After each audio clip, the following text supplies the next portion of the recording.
Hea 11. klass, me oleme jõudnud omadega nüüd lähiajaloo 1 kursuse juurde ja me teeme selle otsa lahti hoopis niimoodi, et mina teen teile väikese põgusa ja lühikese ülevaate maailmast enne esimest maailmasõda. Ja loodan, et siis minu nägu teil ikka meelde jääks ja minu tüütu hääl kõrvus kõlaks, et vahepeal siis teemegi siis niimoodi seda distantsõpet. Aga mina teen siis väikese e-loengu, teie pange tähele, kuulake. Ja selle esitluse lõpus on teile ka üks väike ülesanne, et saaksin siis teile ka selle teema arvestatuks hinnata lõpuks. Aga lähme siis siia asja juurde, et vaatame, mis siis maailmas juhtus ja mis protsessid toimusid enne, kui algas 1914 esimene maailmasõda. Nii. Üks asi, mida siis kindlasti välja tuua, on see, et 20. sajandi alguses oli maailm jätkuvalt veel eurotsentristlik. Et arvati, et Euroopa on see tsivilisatsiooni häll. Maailm läheb edasi ja areneb ainult tänu euroopalike väärtuste alusel. Ja Ameerika, mis meil tänapäeval on selline suurem jõud siin kõrval, see alles hakkas nüüd hoogu võtma ja tema võttis ka hoogu tänu euroopalike väärtuste ülevõtmisele.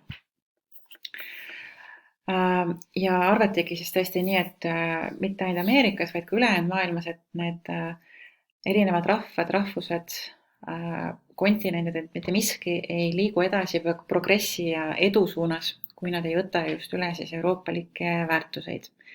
Ja selle väärtuste hulka saab lugeda nii poliitilisi arusaamasid, prioriteete, väärtuseid, eetikat, kuidas poliitikat tehakse ja nii edasi. Ja räägitigi siis Euroopa tsivilisatsioonist ja sellest, kuidas vaid Euroopa tsivilisatsioon saab siis maailma päästa ja siis edasi viia.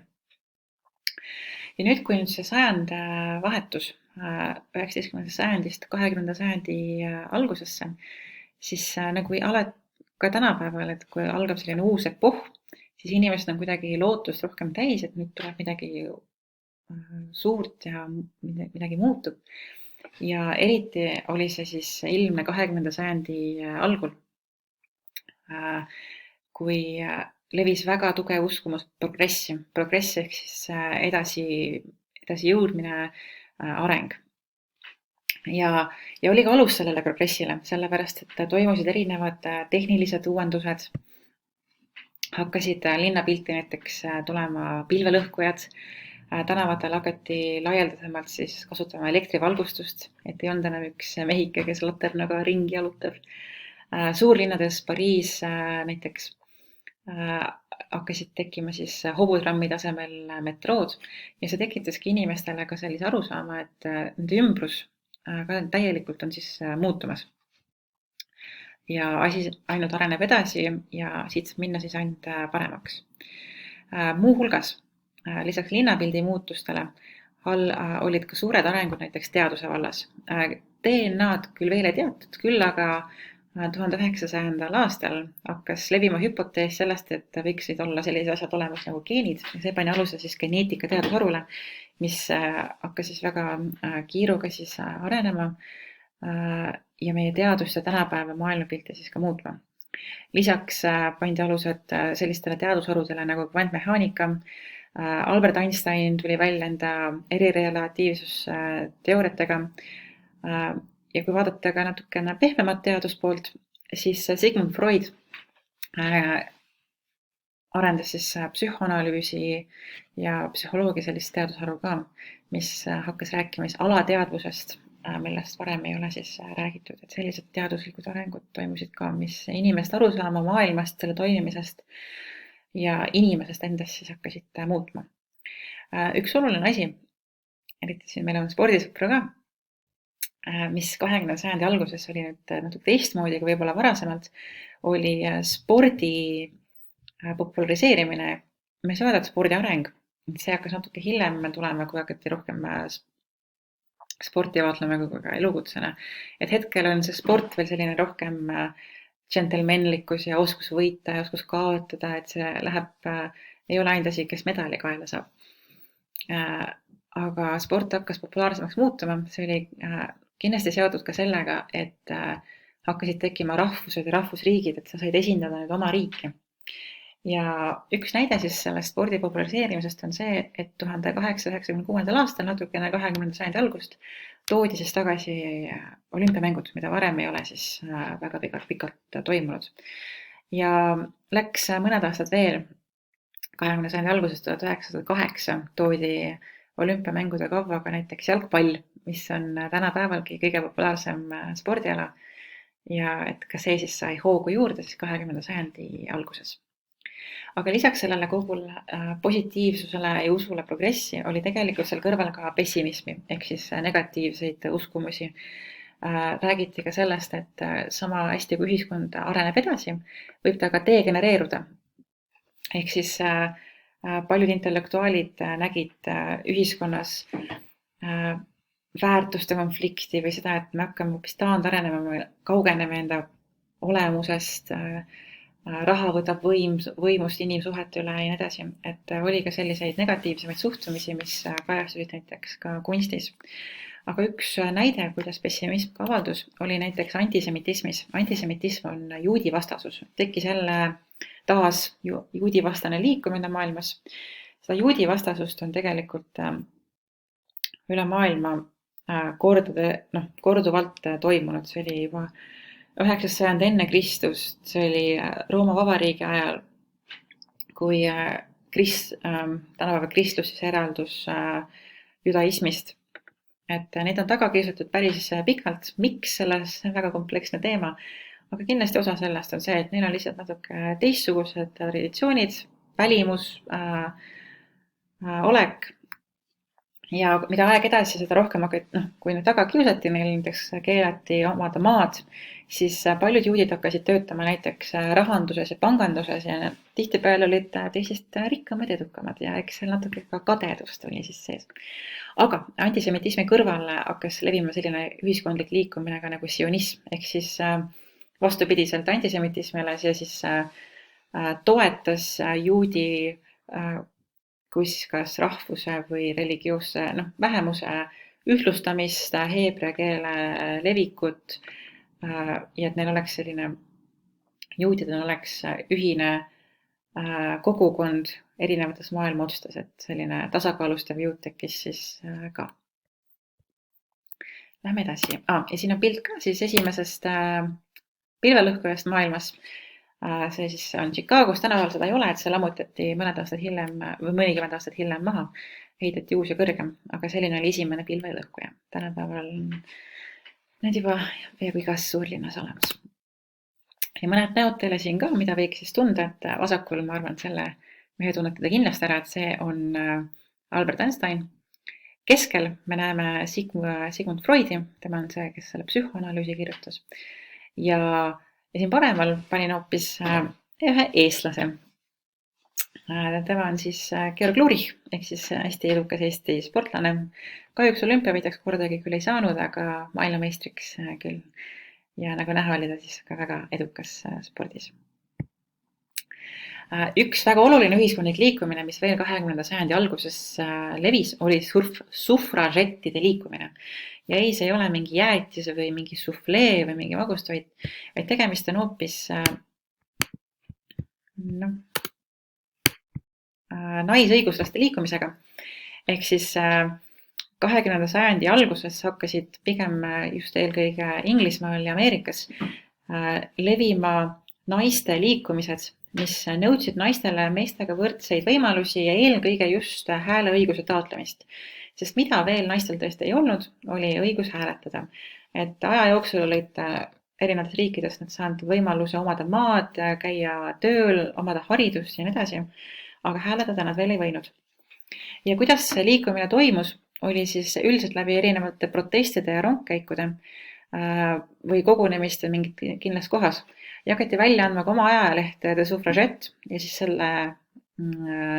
selle müümine tänavatel, et oma ideid siis levitada. Ja siin on ka väike tabel sellest, et millal võeti siis erinevates riikides naistel vastu õigus hääletada. Et esimene selleks oli siis Euroopas Soome 1906. Järgnevad erinevad Skandinaavia riigid ja Eesti me näeme siin on 1917. aga kui vaatame edasi, siis paljud riigid tänapäeval, väga suured ja uhked riigid nagu Prantsusmaa või näiteks Itaalia, Kreeka, mis mitte ka Rootsi, et nemad võtsid naiste hääleõiguse vastu alles pärast esimest maailmasõda. Et see oli pikk tee naistel enda eest seista ja võidelda. Räägin ka tehnika arengus 20. sajandi algul, sest eriti kui me võtame fookusesse selle, et me liigume esimese maailmasõja suunas, siis tehnilised arengud on kindlasti oluline märksõna, mida siis arutleda ja vaadata, et kuidas, millised arengud seal tekkisid ja kuidas see võis siis mõjutada esimese maailmasõjani liikumist. Üks oluline muudatus 20. sajandi alguses oli siis Henry Fordi vastu võetud konveiersüsteem, ehk siis see on see, kus toodetakse midagi nii-öelda lindi peal, et selle asemel teha näiteks auto valmis üks auto korraga ja siis lähme teise auto juurde, et saad panna nagu erinevad osad siis seal lindi peal liikuma, sinna asju juurde lisada ja niimoodi sai siis tootmist kordades kiirendada, et kui näiteks lähme korra tagasi, et kui näiteks varem tehti autot mitu päeva, siis nüüd sai selle ühe auto siis valmis 12 tunniga, hiljem veel kiiremini. Ja see viis ka autode plahvatusliku tootmiseni, mis viis ka linnastumiseni ja üldsegi info ja transpordi arenguni. Hiljem hakati konveiersüsteemi loomulikult rakendama ka mujal tööstusharudes, mitte ainult autode tootmisel, vaid ka muude toodete valmistamisel, mis hõlmas siis endas erinevate tükkide kokkupanemist. Lisaks arenes ka lennundus, et esimene edukas Zeppelini, eks tänapäeval me neid väga küll ei näe, Zeppelini selline õhulaev katsetus oli 1900 ja esimene lennuki katsetus oli 3 aastat hiljem, vennad Varieties selle teostasid, jäid ellu. Lennuk oli õhus küll 12 sekundit, aga siis seegi andis hoogu järgnevaks arenguks. Ja esimene edukas siis selline pikem lend üle La Manche'i väina oli 1909 ja sealt hakkas siis lennukite areng ka väga kiiresti edasi liikuma ja esimeses maailmasõjas osalesid nad siis algeliselt ka. Arvatavasti üks olulisemaid arenguid oli siis aga raadiosignaali arendus. 1901 oli see esimene raadiosignaal üle Atlandi ja see eelkõige oli küll kasulik sõjaväele, et oma infot siis kas ka koguda, kuulata teisi ja eelkõige siis saata, sest telefonikaablid ei saa ju ookeanilt saata või lisada. Küll aga lisaks sõjaväele kasutasid loomulikult raadiosignaale ära ka laevakompaniid, diplomaadid, teha erinevaid siis poliitilisi otsuseid, info liiguks edasi ja ajakirjandus siis ka, et hiljem hakati siis ka tavainimestel infot vahendama läbi ajakirjanduse, läbi raadiote. Ja üks selline negatiivsem jutt siia ka lühidalt, et 1912 hukkus ka Titanic, et mida ma tahan siin välja tuua on see, et ka laevandus, nagu ka muu, kõik see transport arenes kiiruga. Räägiti hukkumatutest laevadest, näiteks ka Titanic, mis kahjuks hukkus. Aga ka siin on oluline osa näiteks juba see, et raadiosignaal on olemas ja sai endale siis abilisi kutsuda. Siin on pilt siis konveiersüsteemist. Siin on näha, kuidas siin lindi peal on osa autost juba, kuhu siis lisatakse juurde mingi teine väike osa. See liigub edasi, kus pannakse juurde 3. osa ja nii edasi. Ja väike lennuk teile siia ka vaatamiseks, et see on siis esimene lennusõit. Tere jälle, uus taust vahepeal tulnud. Aga jätkame sealt, kus me pooleli läinud. Et me vaatasime, kuidas siis tehnika arenes, et arenesid tootmisprotsessid, arenesid transpordivahendid ning ka sidetehnika vahendid. Ja siin on üks joonis teile siis raudteede kogupikkuse kasvust Euroopa suurriikides 19. sajandi teises pooles ja 20. sajandi alguses. Ja mida ma tahan siit välja tuua, on see, et kui te vaatate, kes on kõige rohkem kilometraaži suurendanud, siis arvuliselt on see kindlasti ja ka protsentuaalselt on see siis Venemaa. Venemaa tegi läbi väga kiire ja jõulise arengu. Küll aga näiteks me näeme, et Suurbritannia, see punane siin, on suhteliselt vähe arenenud. See nüüd ei tähenda seda, et Inglismaal oligi nüüd raudteesi vähem, aga pigem oli selles, et neil olid teistest juba ammu varem olemas raudteed ja nemad siis juurde nii palju ehitama ei pidanud hakkama nagu teised riigid. Ja lisaks me näeme siin ka siis Saksamaa väga kiiret ja jõulist arengut, et kes siis Euroopas esikohale pretendeeris ja kogu oma riigi ja tööstuslinnad omavahel siis ühendas.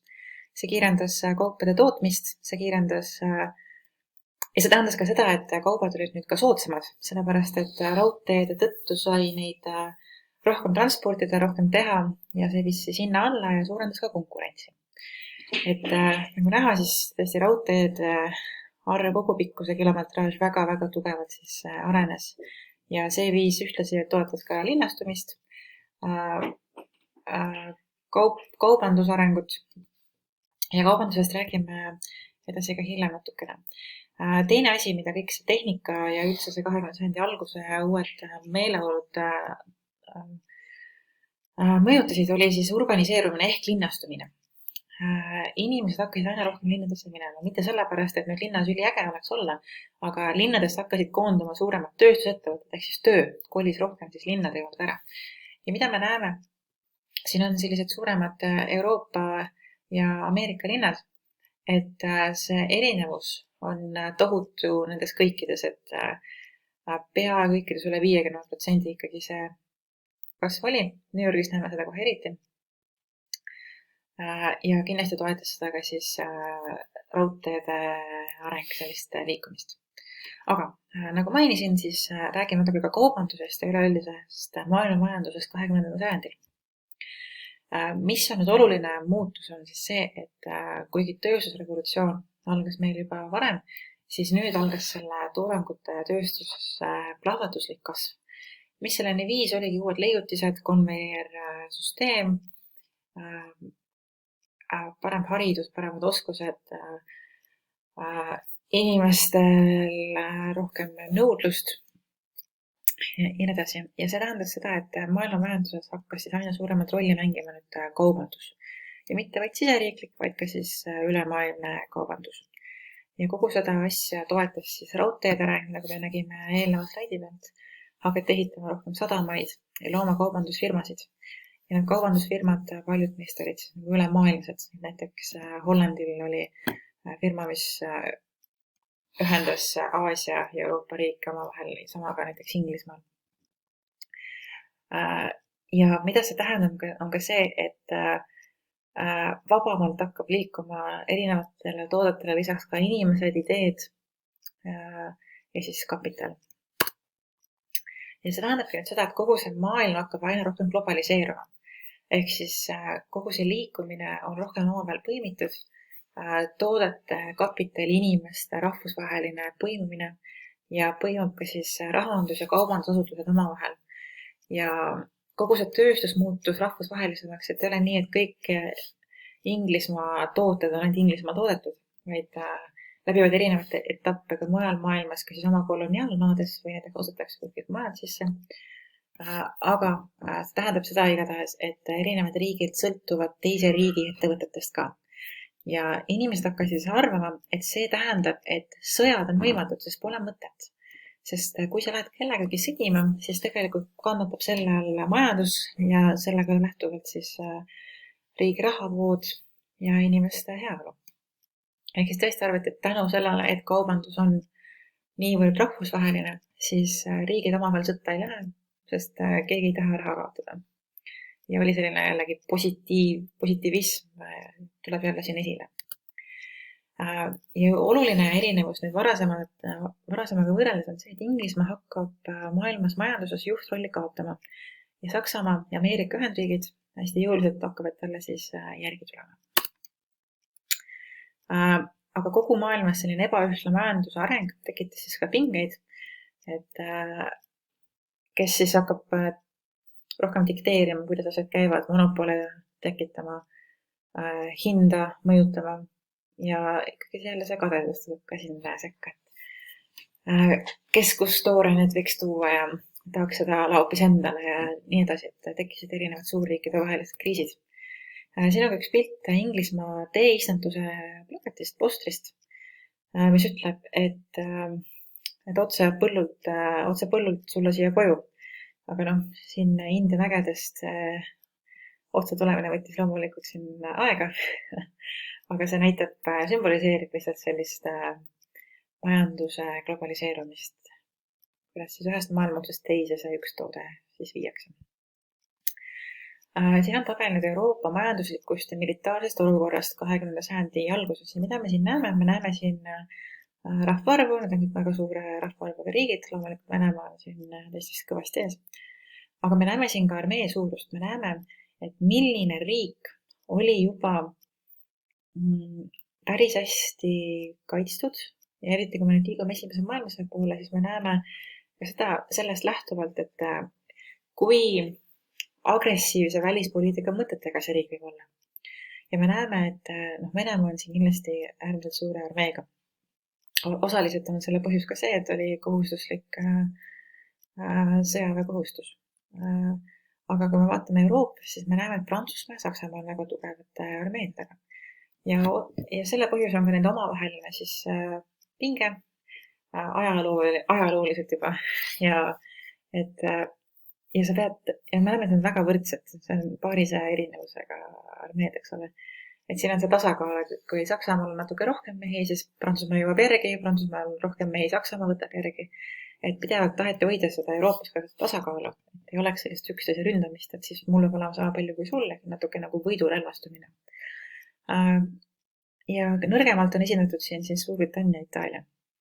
Küll aga näiteks Suurbritannia on väga tugevalt esindatud tehnilises mõttes, sest rahaliselt olid nad ju kindlasti edukamad kui näiteks Venemaa. Et neil oli siis lahingulaevi palju, pluss Inglismaa ongi mereriik. Ja kui me vaatame nüüd siin raua ja terase tootmist tonnides, siis mida see raud ja teras näitab? Me ei ole see, et see näitabki põhimõtteliselt sõjatööstust muuhulgas, sest kogu see sõjatööstus eeldab ju raua, terase ja söe tootmist. Mida rohkem on, seda tugevam sa oled. Ja me näeme siin, et Suurbritannia on kindlasti siin eesrindlikum. Ehk siis saab öelda, et kaitsevõime poolest on tal küll armeed vähem, aga materjali rohkem. Ja ka Saksamaa me näeme, et on oma tööstust väga kõvasti arendanud ja on Euroopas siis näiteks Prantsusmaast ja oma naaberriikidelt veel Austria-Ungarist ja Itaaliast kõvasti eespool. Ehk siis Saksamaa esiletõus hakkab väga tugevalt esile tõusma. Liigume nüüd natuke uue teema juurde, mis on töölisliikumise kujunemine ja kasv. Nimelt, juba loomulikult varem oli hakanud tekkima ühiskonnas uus sotsiaalne klass ehk töölisklass, kutsutakse ka seda proletariaadiks. Ja kui te õppisite eelnevates teemades, et tööstusrevolutsiooni ajal vabrikutööliste olukord oli väga kehv, siis nüüd üldiselt hakkas tegelikult tööliste olukord paranema ja sellele aitas siis kaasa töölisliikumine. Ehk siis erinevate tööliste sellised organisatsioonid või ettevõtmised, mis kõvahäälselt streikide ja protestidega hakkasid endale siis suuremaid õiguseid nõudma. Ja mis tuleks veel välja tuua, et tänu teadusrevolutsioonile tekkis rohkem ka oskustöölisi ehk inimesi, kes olid väga spetsiifiliste oskuste ja teadmistega, võtame näiteks insenerid või mehaanikud ja nii edasi. Ja et neid siis endale meelitada, oli siis vaja hakata looma paremaid töö- ja elutingimusi. Enam ei ole see, et vabrik või firma võib öelda nõudlused ükskõik mida, vaid ta tahab, et vastupidiselt hakkab nüüd liikuma see nagu tänapäeval, et ta tahab siin enda juures hoida ja selleks tuleb midagi ka vastu anda. Ja seetõttu hakkasid tekkima ka erinevad tööstuslinnad, suuremad linnajaod, kus pakuti ka näiteks meditsiinikindlustust, erinevaid koole lastele, et kutsuda nagu rohkem neid peresid ja inimesi siis enda juurde ja tagada siis enda tööstuse kiire kasv ja areng ja et oleks sellised haritud oskustöölised seal juures. Küll aga kõik nii hästi ka ei läinud, et ikkagi halvad olukorrad, madal palk, pikad tööpäevad, nii edasi, ikkagi käisid ka enam edasi. Ja põhiliselt siis töölised proletariaadid siis tõidki sellele tähelepanu läbi streikida. esines ka selline sotsiaaldemokraatlik arusaam, ehk siis muudatusi saab läbi viia seadusandlusega parlamentaarsetes riikides siis hääletuse kaudu. Et kui me valime sotsiaaldemokraatlikud või sotsiaalset ehk siis võrdsust hindavaid parteisi, siis paraneb ka meie õigused ja meie võimalused. Ja selle kõrval oli ka siis marksistlik arusaam, ehk siis töölised peaksid tegema siis revolutsiooni ja selle võimu endale haarama. Ja loomulikult selleks üheks parimaks näiteks on siis Lenin, kes sellist liikumist Venemaal teostas. Ja väike meeldetuletus, mis on sotsiaaldemokraatia, see tähendab siis poliitilist liikumist, mida iseloomustab siis ühiskonna sotsiaalne õiglus, ehk siis õigluse võrdsus. Ehk siis olenemata sinu taustast või sinu vanusest või päritolust, et kõigil on hea elada, võrdne olla, jagatakse rikkust ümber, mis tähendab seda, et riik peaks aktiivsemalt sekkuma majandusse. Tänapäeval võtame selleks näiteks maksuküsimuse, et sotsiaaldemokraatlikes riikides on kõrgemad maksud rikkamatele ja seda raha jagatakse laiali siis ühiskonna heaolu jaoks. Ja sotsiaaldemokraatia eeldab loomulikult ka siis demokraatlikku valitsusviisi, ehk siis inimesed, antud juhul siis töölised samuti, saaksid ise valida endale rahvaesindajad. Ja eelmine teema, mis väga palju mõjutab 20. sajandit ja suhted erinevate riikide vahel, on siis imperialismi ajastu. Tagasikäik natuke eelnevasse sajandisse, et 19. sajand pärast suurt Prantsuse revolutsiooni algas, 18. sajand teises pooles juba, algas rahvusluse võidukäikuga, erilist tähelepanu sai siis just 19. sajand, kui näiteks loodi esimesed sellised suuremad rahvusriigid nagu Saksamaa, Itaalia. Kõik need teised riigid varasemalt olid nagu ajalooliselt seal olnud, aga just Saksamaa, Itaalia loodi 19. sajandi lõpus rahvuslike meeleolude ajal ja rahvust ja oma keelt ja oma ajalugu arvestades. Ja see viib ka nüüd selleni, et hakkas levima ka šovinism. See tähendab seda, et üks rahvusarv võtta on teistest parem. Šovinistlik lähenemine. Mina olen sinust parem, sest minul on see rahvus. See võis viia ka selleni, et toimusid erinevad genotsiidid, ehk siis mingi rahvuse massiline tapmine või hävitamine just sellepärast, et on mingist rahvusest. Ja see viis ka siis imperialismi ajastuni. Ehk siis suurriikide püüdele laiendamaks siis maailmas enda mõjuvõimu, nii poliitilist kui ka majanduslikku. See läheb kokku selle teemaga, mis ma vaatasin varem, et arvati, et Euroopa tsivilisatsioon on see, mis päästab maailma, mis peaks levima ja Euroopa riikidele nii-öelda õigustus siis seega vallutada teisi maid, sest ainult nemad suudavad siis need riigid viia arengus edasi, pakkuda neile parimat ja näidata, kuidas on siis õige elada. Selline õigustus oli nendel suurriikidel. Ja kuigi rahvusvahelise kokkulepitud õiguse puhul olid riigid kokku leppinud rahvaste enesemääramisõiguses, siis tegelikkuses seda ei rakendatud üldiselt, et keegi suurriik ei tahtnud, et tema küljest mingi väiksem osa eralduks. Võtame näiteks Venemaa ei soovi, et Eesti temast eralduks, Inglismaa ei soovi, et Iirimaa temast eralduks ja nii edasi. Ja et seda siis maha suruda, need enesemääramisõiguse katseid, oli siis erinevaid variante. Üks oli näiteks ümberrahvastamine, ehk siis venelased toovad näiteks Eestisse palju venelasi, et siin see protsent oleks suurem ja vastupanu väiksem. Teine variant on sõjaline mahasurumine, nagu tegid inglased Iirimaal, ja kolmas on siis näiteks nagu Austria-Ungaris, ehk siis erinevate väikesele rahvustele anti rohkem autonoomiat ehk siis iseseisvust. Siin on ka üks karikatuur, mis iseloomustab seda Euroopa tsivilisatsiooni põhimõtet. Me näeme siin inglast ja ameeriklast kandmas siis põlisrahvaid, keda on kujutatud suhteliselt negatiivselt ja naeruväärselt, et nad on kandmast läbi siis nende mahasurumise, nende iiramise, pahede ja vägivallaga siis siia tsivilisatsioonini. Et see iseloomustab väga hästi siis seda, kuidas lääne rahvad peavad siis kandma vähe arenenud riigid siis sinna tsivilisatsiooni tippu.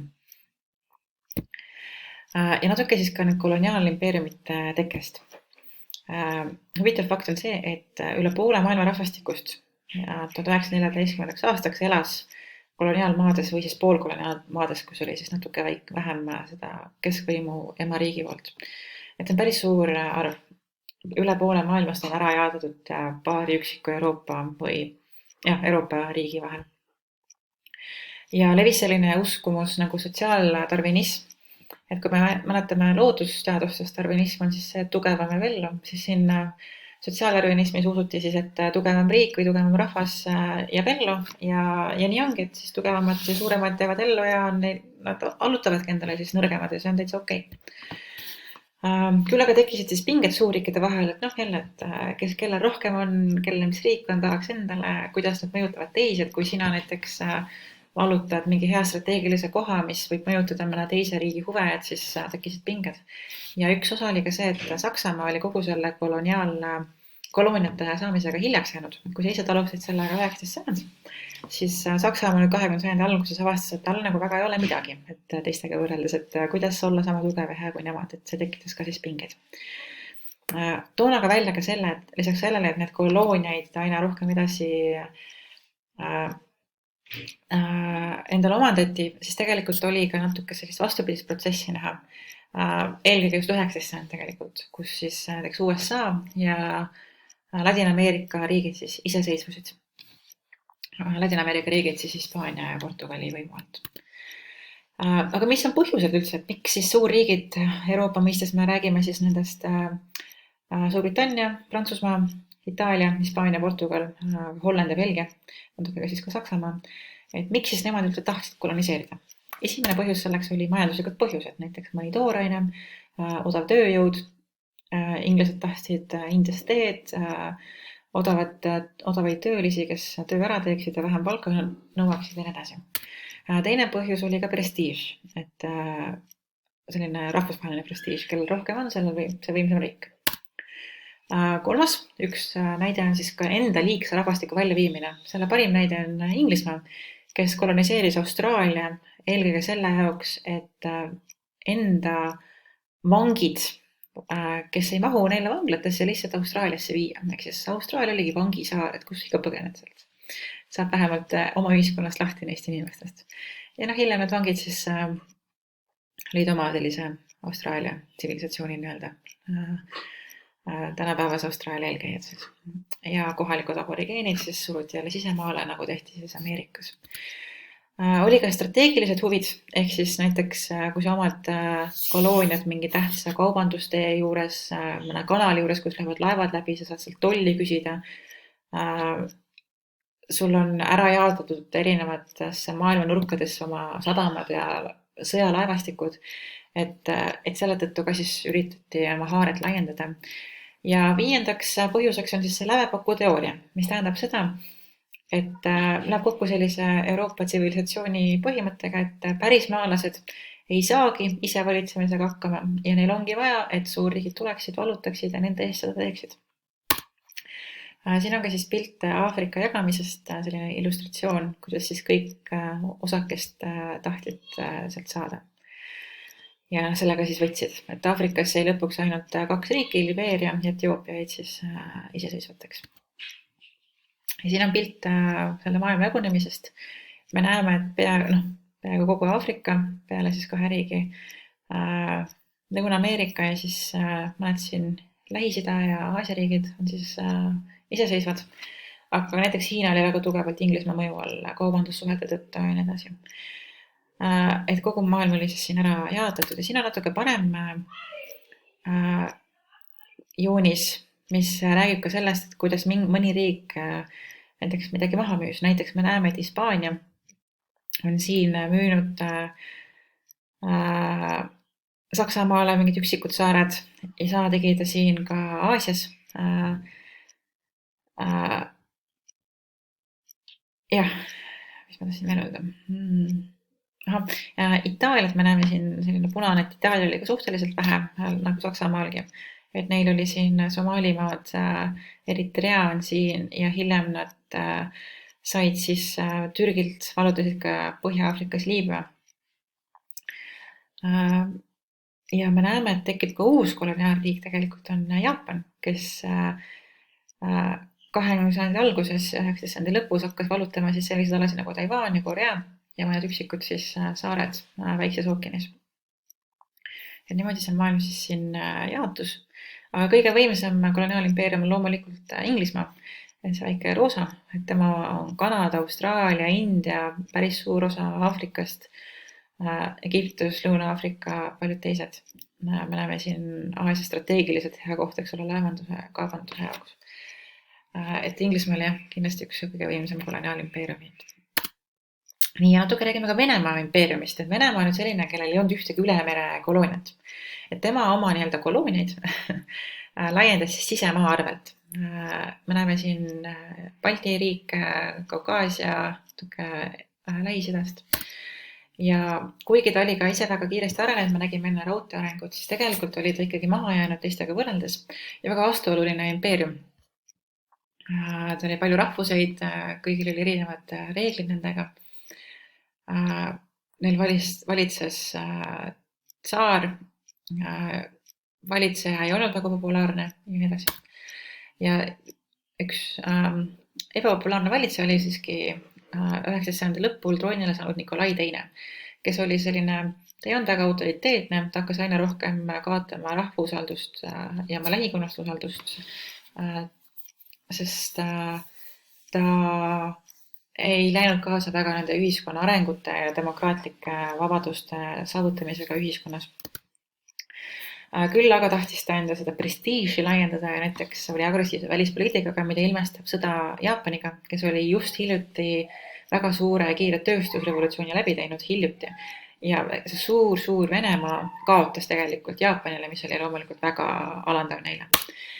Kui me räägime Balti kubermangudest, Eesti, Läti, Leedu, siis need olid ülejäänud Venemaa impeeriumiga võrreldes rohkem arenenud, kiiremini arenevad. See oli ka lähemal euroopalikele ideedele. Ja mainisime, et Jaapani sõja nad kaotasid ja see tekitas suuremat vastuolu ühiskonnas. Rahvas ei olnud rahul oma valitsejaga ja töölised hakkasid rohkem nõudma siis ka paremaid õigusi, oli see töölisliikumine, mis viis selleni, et 1905. aasta jaanuaris oli rahulik tööliste meeleavaldus, kuid Nikolai II soovis oma võimu näidata ja ajas rahva pihta tule ja paljud ka hukkusid. Ja see tekitas veel suuremat vastuolu siis kogu rahvas ja töölistes. Ja kui sügisel septembris töölised tegid üleriigilise streigi ja kogu riik halvati, sest riik ei toimi, kui keegi tööd ei tee, siis Nikolai II hakkas lõpuks aru saama, et ta peab tegema kompromissi ja viis läbi erinevad demokraatlikud reformid ühiskonnas, näiteks sõnavabaduse andmine, parteide moodustamine, loodi siis ka Riigiduuma ehk siis rahvaesinduskogu siis. Siin on ka üks pilt sellest, kus olid Venemaal põhilised tööstusharud ja me näeme, et nad on suhteliselt laiali jaotatud ja neid ühendaski siis see raudtee, mis Venemaal väga kiirelt arenes, see raudteevõrgustik. Kui me räägime Eestist nüüd Venemaa impeeriumis, siis meil jagunesid rahvuslikud liikujad nüüd majandus- ja aatemeesteks. Et rahvuslik liikumine hakkas meil taas tekkima pärast 80-ndatel venestusperioodi, selline 19. sajandi lõpus, 20. sajandi alguses.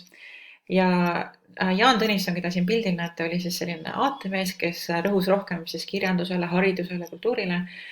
Aga selle kõrval oli ka siis majandusmehed, ehk siis näiteks Konstantin Päts, meie tulevane esimene president, kes arvas, et just majanduse edukuses peitub siis riigi edu, võim ja selle abiga saab siis edasi liikuda. Hakati looma esimese eestikeelset kooli, 1906 loodi tänapäevane siis Miina Härma gümnaasium, tütarlaste eestikeelne kool. Ja kogu see rahvuslik liikumine hakkas aina rohkem siis tuure võtma. See tähendas siis hakati jälle väärtustama eesti keelt, eesti kirjandust, ajakirjandust, kultuuri ja edasi. 1905, kui nüüd Nikolai II selle manifesti välja andis, mis andis rohkem vabadusi, hakati ka Eestis esimesi erakondasi looma. Ja Jaan Tõnisson lõime esimese erakonna Eesti Rahvameelne Eduerakond. Ja kuigi see oli rohkem selline liberaalne erakond, siis tegelikult Eestis oli ka päris populaarne sotsiaaldemokraatia tööliste poolt. Hakati looma üliõpilaskorporatsioone, vabandan selle kirjavea eest, Ehk siis sellised tudengite organisatsioonid, mis pidasid lugu siis just Eesti meelsusest ja eesti keelest.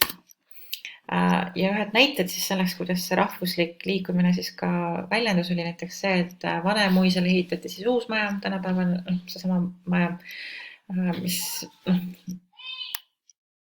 see ei ole tegelikult enam seesama, et see pommitabamus, aga suur Vanemuise maja, suur Vanemuine ja siis ehitati ka siis Estonia teater Tallinnasse. Siin on see Estonia teatri pilt. Ja Euroopast enne esimest maailmasõda siin on üks pilt, millel ma rohkem praegu ei peatu väga pikalt, mis näitab erinevaid situatsioone, mis Euroopas rahvuste vahel tekkisid ja milline see kaart välja nägi. Siin on Norra vahepeal saanud iseseisvaks Rootsi alt, Saksamaa ühines 19. sajand, Austria-Ungari annekteerib Bosnia-Hertsegoviinad, Austria-Ungari on siin Balkani maadel väga agressiivse poliitikaga. Ja Türgi tegelikult soovib ka siin Balkani maades enda mõjuvõimu suurendada. Ja lisaks Saksamaale ühendati siis ka 19. sajandi lõpus Itaaliat, sellised väiksed märkmed siin juures. Aga kokkuvõte, mis siis iseloomustas 20. sajandi alguses maailma, on siis tehnika, teaduse, tööstuse kiire areng, maailm globaliseerus, põimus rohkem kokku, tekkisid uued ühiskondlikud liikumised, töölised, naisõiguslased, antisemitism ja palju muud.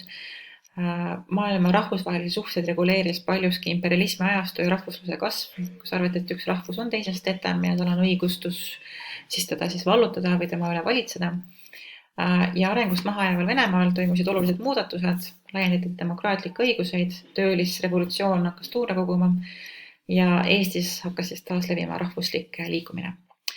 Ja lõpetuseks on teile ka siis väike ülesanne. Teie ülesanne on kirjutada sidus ja arutlev tekstilik, umbes kuni 200 sõna, mis iseloomustab maailma 20. sajandi alguses. Ja ma palun teil valida mingi roll, läbi kelle vaatenurga sa seda olukorda siis vaatled. Näiteks oled USA tööstur või sufražett või vaene talupoeg Venemaal, mõni poliitik Saksamaal, kes toetab kolonialismi, Eesti vanaisa, kes jutustab lapselapsele olukorrast riigis või midagi muud, ise võid valida selle ja esitada see siis Google Classroomi. Et natuke mingit piir anda, siis ma andsin teile ka mõned märksõnad, mida kasutada. See ei pea olema järjekorras, aga kasuta neid märksõnu kuidagi õiges kontekstis, et ma näen, et sa saad aru, millised olid mõned suuremad muudatused või olukorrad siis maailmas 20. sajandi alguses. Ja need sõnad on siis imperialism, sufražetid, koloonia, Balti kubermangud, raudtee, töölised linnad ja lääs. Mõtle ise, kuidas sa seda lahendada soovid. Selle eesmärk on, et sa paneksid ennast empaatiliselt kellegi rolli ja suudad siis vaadelda, kuidas võis see maailm tunduda erineva siis grupi või inimese jaoks. Et meil tulevad kindlasti väga erinevad jutud ja oleks tore neid hiljem ka omavahel siis jagada ja lugeda. Aga et sa saaksid aru põhilistest muudatustest ja tunnusjoontest maailmast 20. sajandi alguses. Aitäh, et selle pika video ära vaatasite ja edu teile siis kodutöös.